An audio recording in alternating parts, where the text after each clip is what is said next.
3 ամիս տնային կալանքը ինչ իմաստ ունի, մի իմաստ ունի, վախ,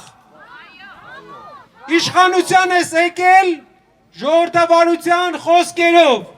իշխանությունը պահում ես ոտնահարելով քո ասած ամեն բառ, չի եղել բառ, որ ասես ու անես, չի եղել բան, որ չխաբես մեզ, մեր հանրության ակտիվ մասին, այն մասին ով տեսել է Փաշինյանի դեմքը, մի բան է մնում, ժողովուրդ, պայքարել, մեր առաջնորդը, այն առաջնորդը, որ փոփոխություն պետքա բերեր, և պետքա բերի,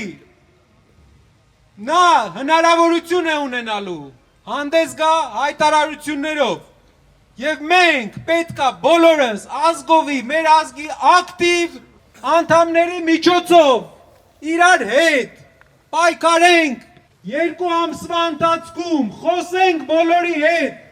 առաջնորդը մեր իր ճանապարհով, իր անցած ճանապարհով, իր տեսակով մեր համար լավ հենք է, որ մենք փոփոխությունը բերենք։